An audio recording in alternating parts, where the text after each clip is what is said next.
명절 되어서 부모님 계신 집 문 열면 거기 부모님이 계십니다.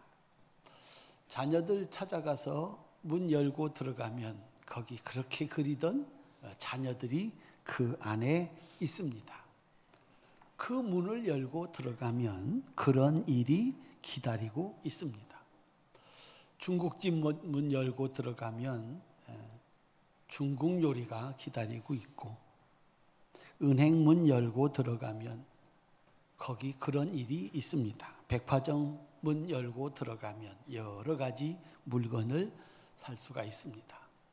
감옥 문을 열고 들어가면 거기 그런 일이 기다리고 있습니다. 사람이 평생을 살면서 열어야 하는 문이 있습니다. 여기서는 이 문을 비유로 써서 사람이 성취해야 할 어떤 것을 의미하기도 합니다. 그래서 우리 성도들이 기도할 때 우리 자녀들 진학의 문을 열어주옵소서,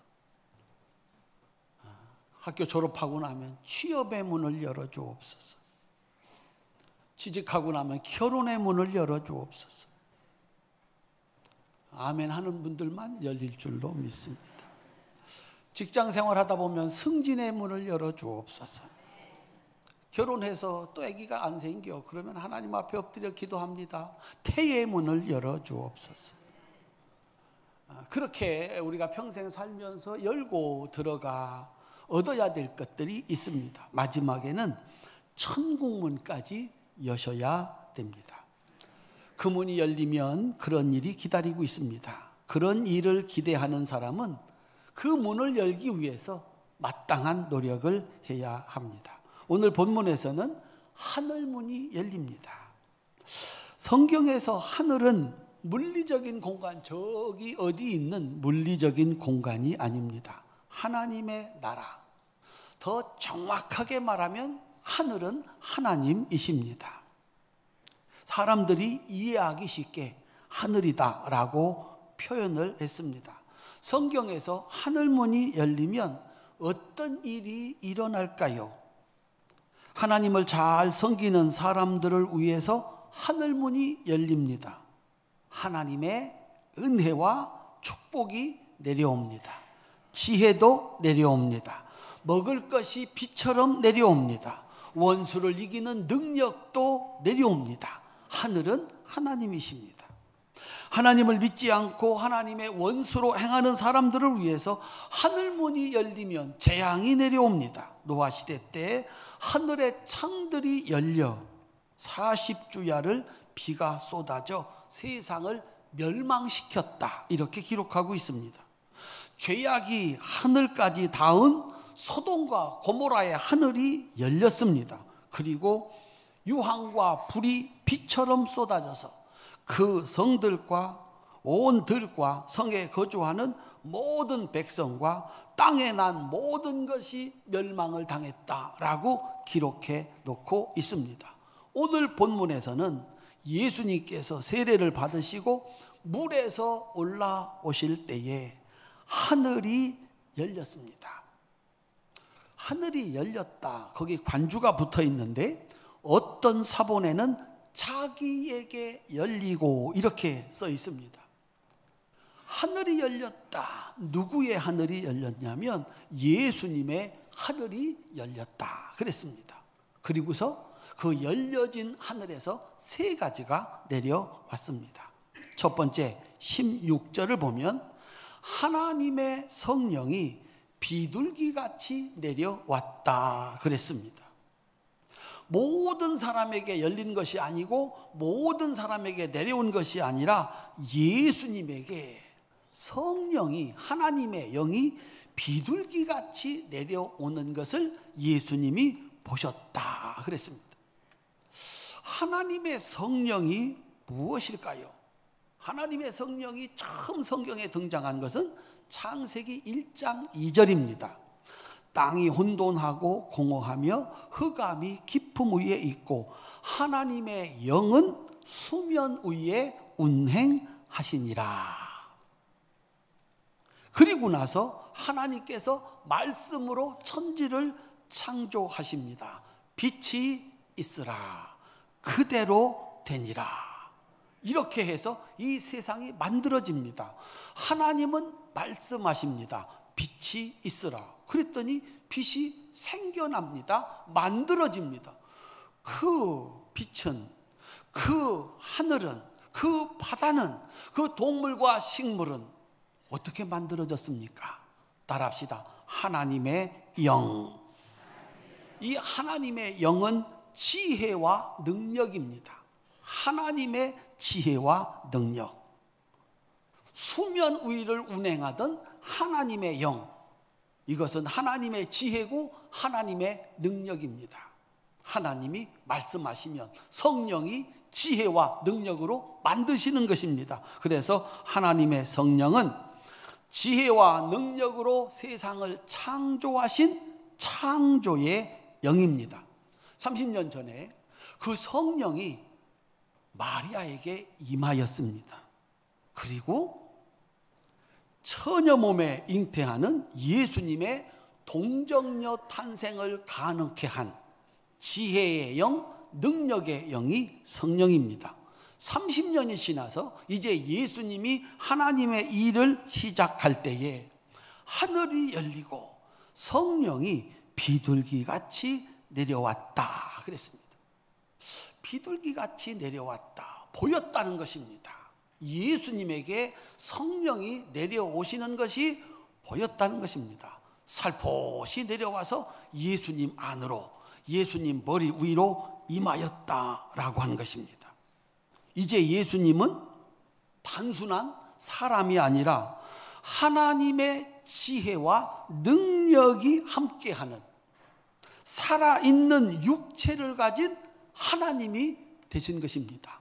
그 안에 하나님의 지혜와 하나님의 능력이 함께 있게 된 것입니다. 이날부터 예수님의 말씀은 하나님의 말씀이 됩니다. 예수님이 말씀하시면 성령께서 역사하셔서 질병이 떠나가고 귀신이 물러가고 바다도 잔잔하고 물고기 2마리 보리떡 5개가 5,000명을 먹일 수 있는 창조의 역사가 일어나기도 합니다. 이날부터 예수님은 더 이상 인간 예수가 아니라 그 안에 하나님의 지혜와 능력이 있는 살아있는 하나님이 되신 것입니다. 그래서 첫 번째, 하늘이 열리고 성령이 비둘기같이 내려오셨다 그랬습니다. 이제 예수님이 하나님의 아들, 하나님이 되신 것입니다. 두 번째, 그 열린 하늘에서 소리가 있었습니다. 17절입니다. 따라합시다. 이는 내 사랑하는 아들이다. 이날 예수님이 하나님의 아들이 되셨습니다. 지금까지는 요셉과 마리아의 아들이었는데 오늘 하나님께서 공식적으로 도장을 찍어 임명을 하셨습니다. 이제 예수는 나의 아들이다. 여러분, 아들이 갖는 의미가 뭘까요? 아들은 상속자입니다. 아버지의 모든 것을 물려받는 것이 아들입니다. 예수님은 이제 하나님의 아들로서 하나님이 하시던 모든 일을 할 수 있는 하나님의 아들이 되셨습니다. 세 번째, 하늘에서 소리가 들려왔습니다. 따라합시다. 내 기뻐하는 자라. 17절입니다. 이는 내 기뻐하는 자라. 예수님 사역의 시작입니다. 오늘부터 예수님이 하나님의 아들로서 이 일을 시작했습니다. 하나님이 말씀합니다. 이는 내 기뻐하는 자라. 그리고 3년의 시간이 흘러서 마가복음 17장에 예수님의 사역을 마무리할 때쯤 돼서 제자들과 함께 변화산에 올라갔을 때 똑같은 말씀을 하셨습니다. 이는 내 사랑하는 아들이요 기뻐하는 자니 너희는 그의 말을 들으라. 자격을 얻은 거죠. 내가 이제 너는 내 아들이다. 내가 하던 모든 일 내가 한다. 그렇게 3년을 일을 했습니다. 변함없이. 너는 내 아들이고 내 기뻐하는 자다. 일을 잘한 겁니다. 우리 성도님들, 일을 맡을 때는 인정받아 맡는 겁니다. 목사도, 장로님도, 우리 권사님들도, 집사님들도 이분은 이 직분을 맡기에 합당하다. 그래서 준 겁니다. 세월이 지났습니다. 이 일을 마칠 때에도 꼭 그 평가 그대로 받을 수 있기를 주님의 이름으로 축원합니다. 이 일을 맡겨봤더니 기뻐하는 자가 아니고 아파하는 자, 슬퍼하는 자, 후회하는 자가 되는 사람들도 있다는 것입니다. 우리 성도들에게 무슨 일이 주어지든지 간에 이 일을 맡을 때, 시작할 때 받았던 평가와 그 일을 마칠 때에 똑같이 내가 기뻐하는 자다라고 하는 평가를 얻을 수 있기를 주님의 이름으로 축원합니다. 하나님께서 하나님을 기쁘시게 하는 자를 위해서 하나님은 무엇을 주셨습니까? 이야, 제가 하는 모든 일은 내가 하고 싶은 일이야. 내가 할 일을 저 사람이 해주는구나. 참 기쁘고 고맙다. 하나님은 하나님을 기쁘시게 하는 사람들로 세상을 다스리게 하십니다. 노예로 팔렸지만 하나님을 기쁘시게 하는 요셉을 하나님은 지혜와 능력으로 총리가 되게 하셨습니다. 17살짜리지만 목동이지만 그가 하는 일을 보니까 하나님이 너무 기뻐.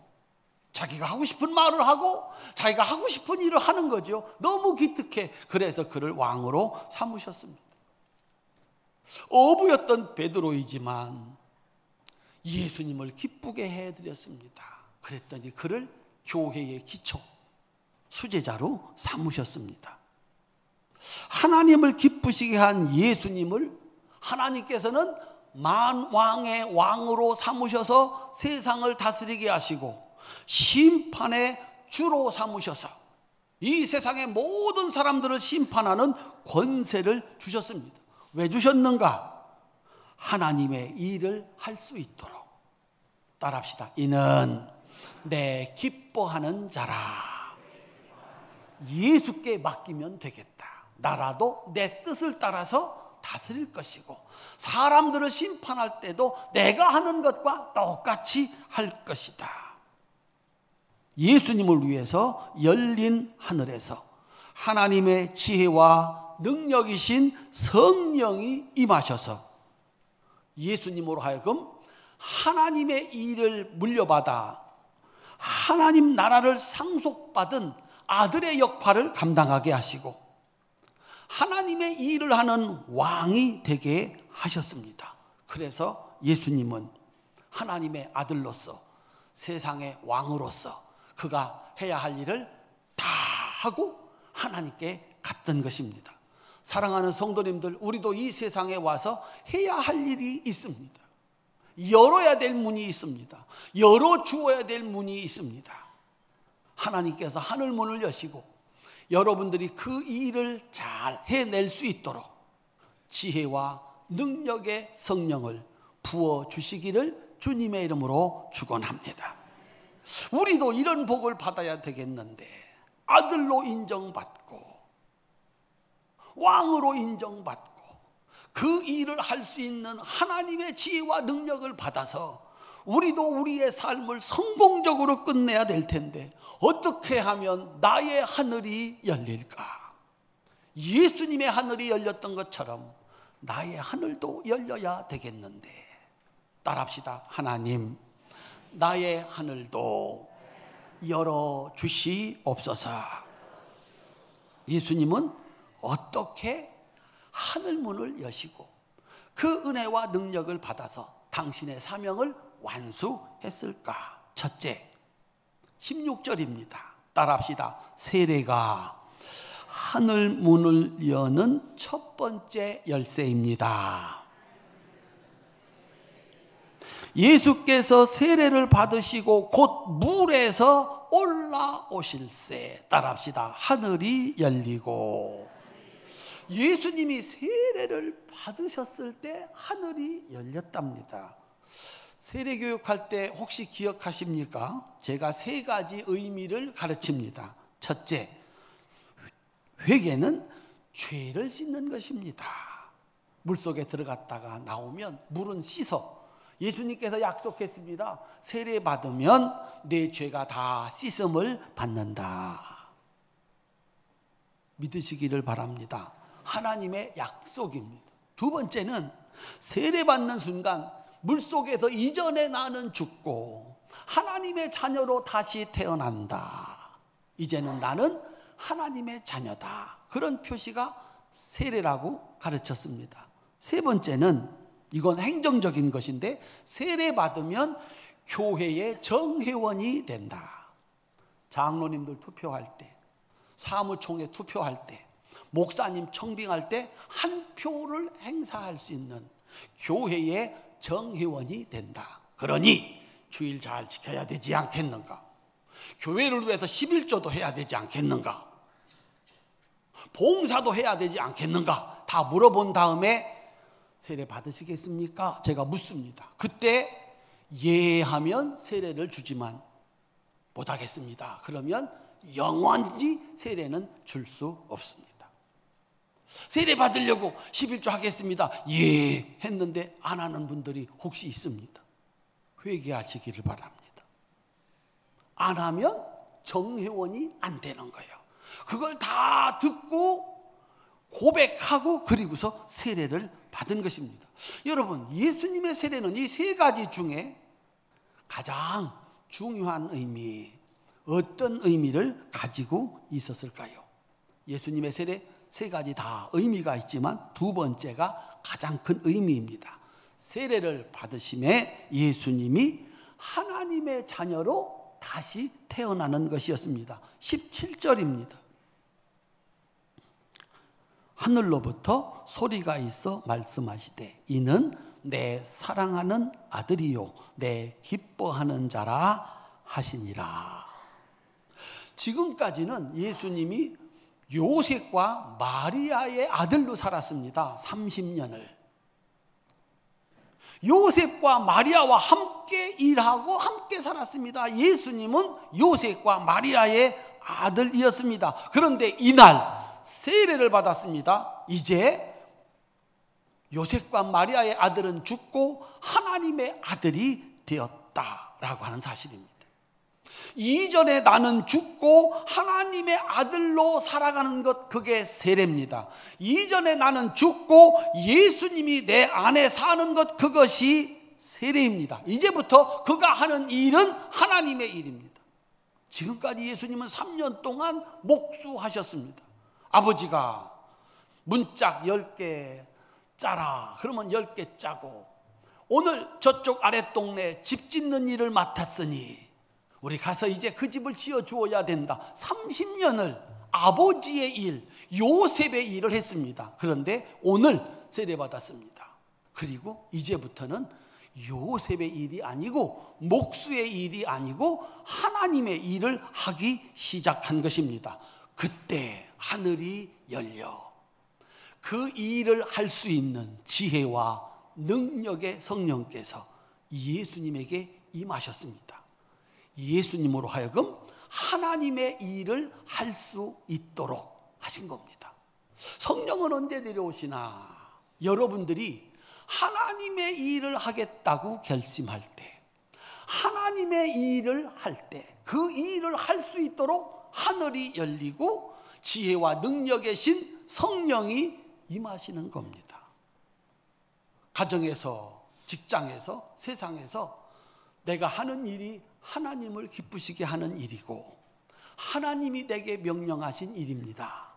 그렇게 믿고 살아가는 사람에게 하늘문을 여시고 그 일을 할 수 있도록 능력을 주시는 겁니다. 내 일 하는 사람, 세상의 일을 하는 사람, 하나님이 하늘을 열고 그에게 그 일을 할 수 있도록 능력을 주실 이유가 없습니다. 우리 성도님들이 하시는 일이 하나님의 일 될 수 있기를 주님의 이름으로 축원합니다. 가정을 돌보는 일, 회사 가서 일하는 일, 거리를 걸어가는 일, 그 모든 것들이 나를 통해서 하나님의 뜻이, 하나님이 하고 싶어 하는 그 일이 이루어지는 그 사람에게 그의 하늘이 열리고 하나님께서 그 일을 할 수 있도록 은혜와 능력을 주시는 줄로 믿으시기를 주님의 이름으로 축원합니다. 하나님 일하겠다고 하는 사람에게 하늘이 열립니다. 두 번째, 의를 이루는 것이 하늘문을 여는 두 번째 열쇠입니다. 따라합시다. 의를 이루어라. 14절 15절입니다. 우리 같이 한번 읽어보시겠습니다. 함께 읽겠습니다.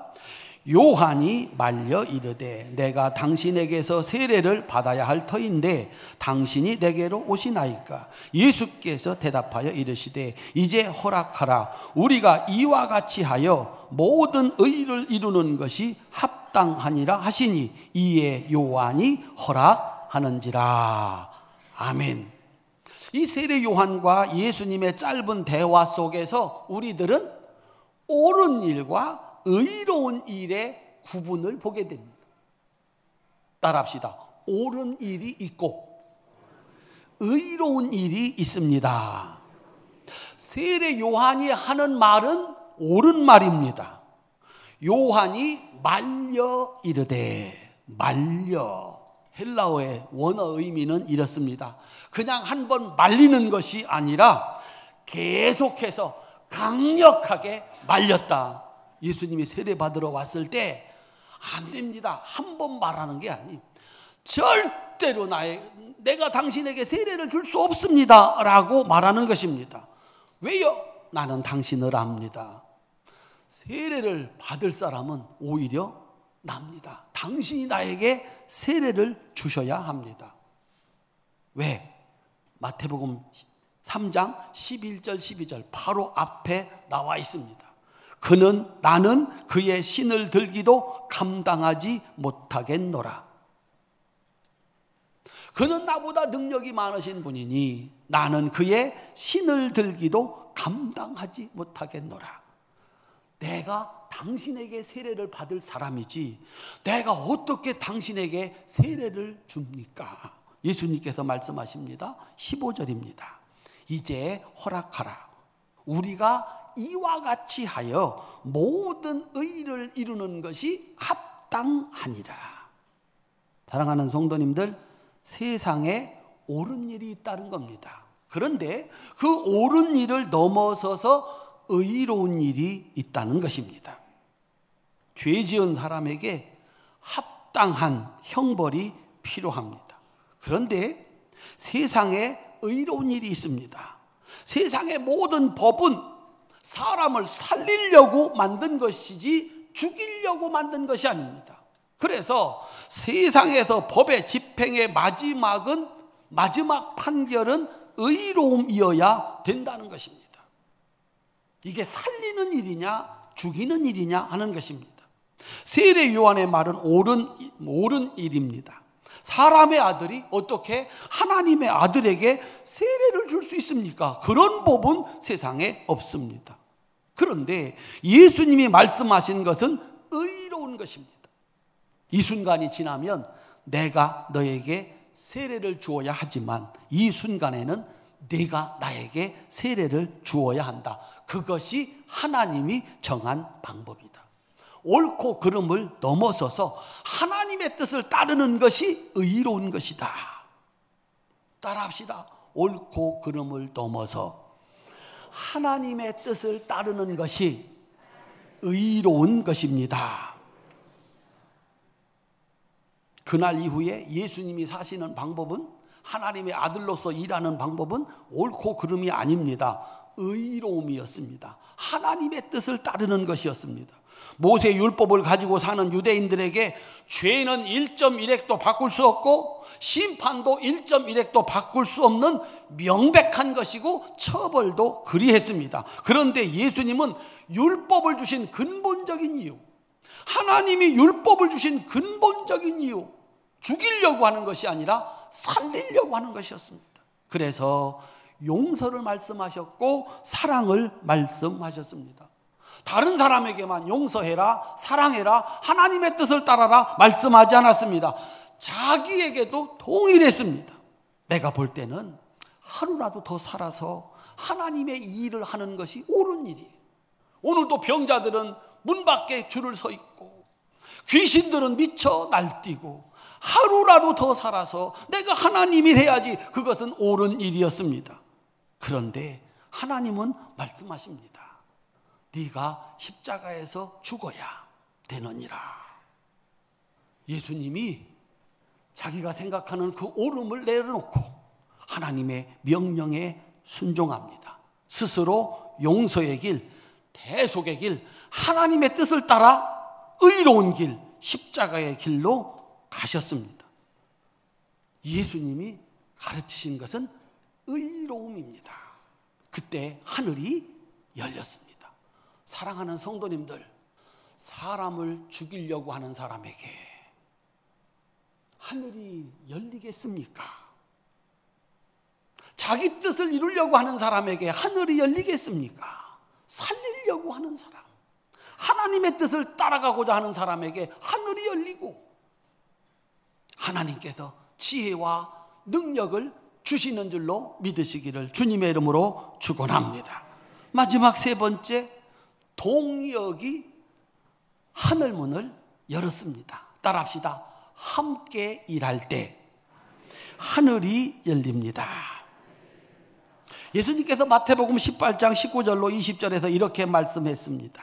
너희 중에 두 사람이 땅에서 합심하여 무엇을 구하면 하늘에 계신 내 아버지께서 그들을 위하여 이루게 하시리라.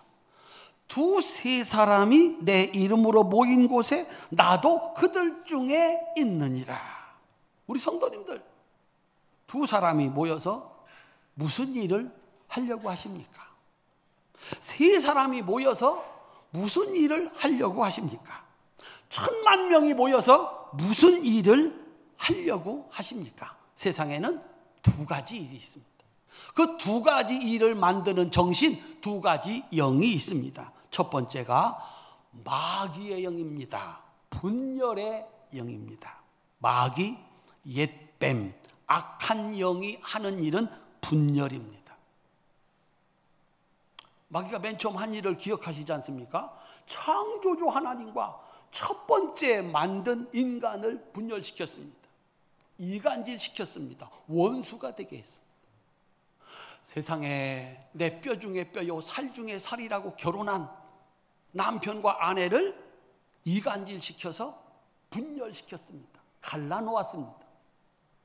첫 번째 이 세상에 태어난 형제를 이간질시켜서 갈라놓았습니다. 형이 동생을 죽게 만들었습니다. 마귀가 하는 일, 악한 영이 하는 일은 분열입니다. 왜 분열할까요? 하나님과 사람, 남편과 아내, 형제와 형제, 세상의 부모와 자식, 스승과 제자, 사람들이 만나서 왜 갈라질까요? 서로 미워할까요? 자기가 옳답니다. 자기가 옳답니다. 네가 틀렸답니다. 내가 크답니다.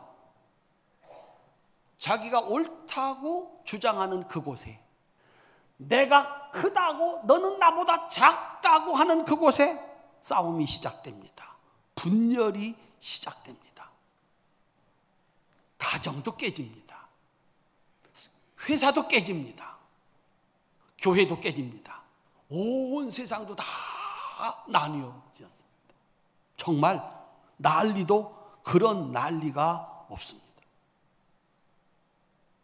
그런 자들을 위해서 하늘이 열리겠습니까? 그런 자들을 위해서 지옥문이 열립니다.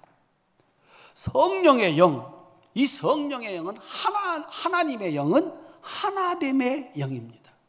예수님을 이 땅에 보내셔서 하나님이 하시고자 하신 일, 십자가로 예수님이 죽어 이 둘을 한 몸으로 하나님과 화목하게 하려 함이라 말씀했습니다. 하나님의 영은 인간과 하나님이 하나 되는 것이고 사람과 사람이 하나 되는 것이고, 그래서 함께 하나님의 일을 하는 것입니다. 그곳에 하늘문이 열립니다. 6개월 차이로 태어난 30살의 동갑내기 두 사람, 세례 요한과 예수님. 그들은 이 세상에 태어난 이유를 아는 사람이고 해야 할 일이 무엇인지를 아는 사람이고 어떻게 죽어야 되는지도 아는 사람들입니다. 그들은 나이 서른이 되어서 이렇게 둘이 만났습니다. 첫 번이자 마지막 함께 일을 합니다. 동역을 합니다. 그 둘이서 자신의 생각을, 자신의 뜻을 이루는 것이 아니라 하나님의 뜻을 이루어서 의를 이루었습니다. 세례 요한은 예수님을 높였습니다. 이때 세례 요한의 위치가 어디쯤인지 혹시 기억하시겠습니까? 그 백성 모든 사람들이 세례 요한을 인정해서 이는 하나님의 선지자다, 다 그 앞에 무릎을 꿇고 세례를 받았습니다.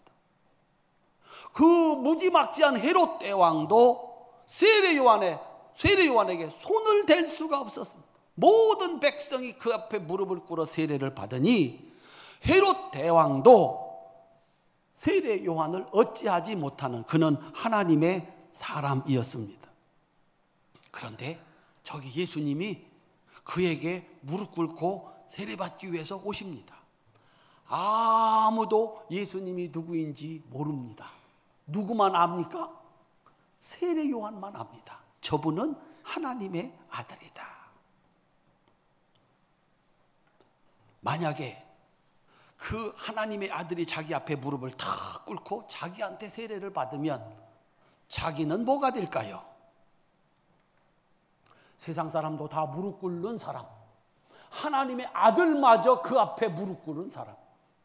세례 요한은 예수님에게 세례를 주면 세상에서 가장 높은 하늘과 땅의 가장 위대한 자리를 차지하게 되어 있었습니다.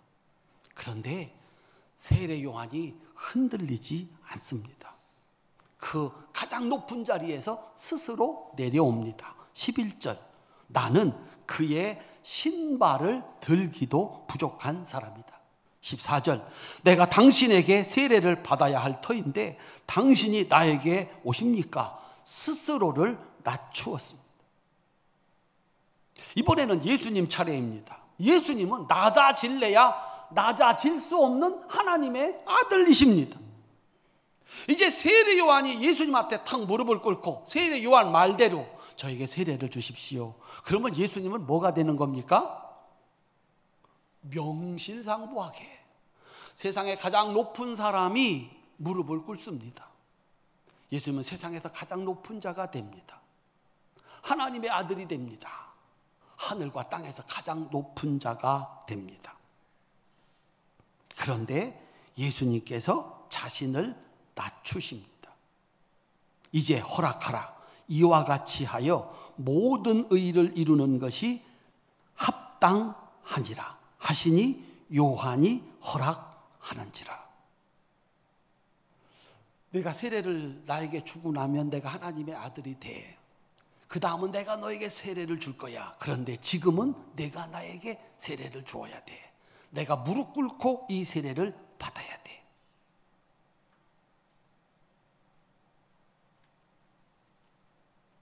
예수님에게 의는 하나님이 세우신 질서를 지키는 것이었습니다. 세례 요한은 예수님에게 세례를 줌으로써 여자가 난 자 중에 가장 큰 자가 됐고, 세례 요한을 하나님이 세우신 하나님 대신으로 믿어서 그에게 무릎을 꿇고 세례를 받아서 하나님의 세우신 질서를 지켰을 때, 그때 예수님의 하늘이 열린 것입니다. 한번 따라합시다. 합격이다. 큰 소리로 합격이다. 너는 이제 하나님의 아들이고 내가 기뻐하는 자다. 그 일을 할 수 있도록 하늘이 열리고 지혜와 하나님의 지혜와 능력이 그에게 임한 것입니다. 세례 요한은 자신의 분수를 잊지 않았습니다. 예수님은 자신의 분수를 잊지 않았습니다. 이분은 하나님이 세워서 나에게 세례를 주시는 하나님 대신이야. 그거를 인정하고 무릎을 꿇었을 때 하늘이 열렸습니다. 그리고 이는 내 사랑하는 아들이고 기뻐하는 자라라고 하는 인정이 있었습니다. 사랑하는 성도 여러분, 우리는 일평생 몇 사람하고나 일을 할까요? 몇 사람하고나 살아갈까요? 몇 사람하고 사셨어요? 몇 사람과 살아오셨어요? 앞으로 몇 사람과 함께 일을 한번 해보시겠습니까? 평생 한 사람? 아니면 두세 사람과 함께 일을 하면서 살고 갈 것입니다. 내 앞에 있는 사람이 누구인지를 정확하게 알아야 그에 맞는 행동을 할 수가 있습니다. 동역을 할 수가 있습니다. 함께 협력해서 하나님의 의를 이루고자 하는 사람, 하나님이 맡기신 일을 이루고자 하는 사람에게 하늘이 열립니다. 그 일을 할 수 있도록 지혜와 능력이 내려옵니다. 명절 지났습니다. 여러분의 자녀는, 여러분 앞에 있는 자녀는 도대체 어떤 존재입니까? 내가 낳았으니까 내 자식입니까? 여러분이 만들었습니까? 여러분이 그분을 만들기 위해서 한 거 뭐 있습니까? 보니까 처음에는 먹지 못하고 안 먹던 것도 먹고 잠만 자고 나중에는 막 먹고 그게 다입니다. 그랬는데 사람이 나온 거예요. 따라합시다. 그는 내가 만든 사람이 아니라 하나님의 작품입니다. 그렇게 대접하셔야 돼요. 이분이 누군가? 내 뜻대로 키우는 것 아니고 이분을 세상에 보내신 하나님의 뜻이 무엇일까? 이분은 하나님의 아들이야. 하나님이 만드신 분이야. 그래야 하나님의 뜻을 이루어 드릴 수가 있습니다. 그렇게 생각하는 사람에게 하늘문이 열립니다. 부모님 만나고 오셨죠? 부모님은 도대체 어떤 존재입니까? 내 앞에 있는 부모님은 계명이 붙어있는 하나님의 축복권이 붙어있는 그런 분이십니다. 부모님이 잘 살면 더 잘할 겁니다. 상속받을 게 있으니까. 근데 부모님에게 아무것도 없어. 내가 해줄 것밖에는 없어. 따라합시다. 땅에서 잘 되고 장수하리라. 하나님이 축복하시겠다고 축복권이 붙어 있습니다. 여러분 알아서 하세요. 자녀들. 부모님 공경에는 하나님이 축복하겠다고 하는 계명이 거기 붙어 있습니다. 부모님 잘 공경하면 하늘이 열립니다. 그리고 땅에서 잘 되고 장수의 복이 하나님께로부터 내려옵니다. 내 앞에 있는 부부는 도대체, 내 앞에 있는 남편과 내 앞에 있는 아내는 도대체 어떤 존재입니까? 하나님이 짝을 지어 주셨습니다. 내가 고른 것 아니에요. 하나님이 짝을 지어 주셨어. 어떻게 살아야 될까요? 따라합시다. 존경과 복종과 사랑. 하나님이 짝을 지어 주셨습니다. 나에게 꼭 맞는 짝을 보내주신 거죠. 그래서 존경해야 되고 복종해야 되고 사랑해야 된다. 그렇게 알고 살아가는 사람을 위해서 하늘문이 열립니다. 그들이 행복하게 살 수 있도록 지혜도 주시고 능력도 주시는 줄로 믿으시기를 바랍니다. 교회는 예수님의 몸입니다. 제자는 하나님 대신입니다. 섬기고 순종하는 관계입니다. 그렇게 믿고 하나님의 뜻을 따라 사는 사람들에게 하늘이 열리고 지혜와 능력의 성령께서 오셔서 그로 하여금 그 일을 잘 감당할 수 있도록 하시는 겁니다. 사람은 싸우기 위해서 만나는 것이 아닙니다. 함께 일하기 위해서 만나는 것입니다. 서로를 높이고 존중하면서 일을 하라는 것입니다. 이렇게 사는 사람들을 위해서 하늘문이 열린다라고 하는 사실입니다. 사랑하는 성도님들, 내가 그분보다 낫다고 생각하십니까? 여러분들이 만나는 사람들, 그게 자식이건 남편이건 아내건 부모님이건 친구들이건 한번 따라합시다. 내가 저분보다는 낫다. 한번 손 들어보세요. 무슨 얘기를 하는지 잘 모르시는가 본데 다시 한번 물어보겠습니다. 내가 저 사람보다 못하다 그렇게 생각해 본 적이 있었습니까? 나는 내 자식만 못해, 내 부모님만도 못하고 내 친구만도 못해, 그렇게 생각해 보신 분 한번 손들어 보시기 바랍니다. 훌륭한 분들입니다. 그냥 생각 말고 평소에 지어낸 생각 말고. 의견이 다릅니다. 누가 맞고 누가 틀린 겁니까? 남편과 아내가 의견이 달라요. 부모와 자식의 의견이 달라요. 친구끼리 의견이 달라요. 누가 맞고 누가 틀렸나요? 따라합시다. 내가 맞고 그가 틀렸습니다. 내가 낮고 그가 모질합니다. 내가 크고 그가 작습니다. 우리 성도님들이 내가 그분보다 낫다고 생각할 때, 내가 옳다고 생각할 때 하나님의 말씀을 기억하고 내가 먼저 머리를 숙이는 것은 의로운 일이다, 아름다운 일이다. 가정의 평화가 지켜지고, 회사의 평화가 지켜지고, 교회의 평화가 지켜지고, 나라의 평화가 지켜집니다. 하나님은 손해본 그들을 위해서 하늘을 여십니다. 그리고 그가 잘 살아갈 수 있도록, 그에게 맡긴 가정과 교회와 세상이 정말 행복하게 살 수 있도록 지혜와 능력을 주시는 줄로 믿으시기를 주님의 이름으로 축원합니다. 여러분 생각이 맞습니다. 그분 생각도 맞습니다. 그래서 싸우는 겁니다. 어찌 틀린 생각을 하겠습니까? 아버지는 아버지대로, 자식은 자식대로. 얘기 들어보면 다 맞습니다. 부모가 자식 앞에서, 부부가 서로를 바라볼 때 그들의 말을 들어보면 다 옳습니다. 그가 맞습니다. 그래서 싸우는 겁니다. 하나님은 뭐라고 말씀하셨는가? 혹시 내가 그보다 낫다 할 때 세례 요한처럼, 예수님처럼 무릎을 꿇어 보실 의향이 없으십니까? 따라합시다. 하나님의 의.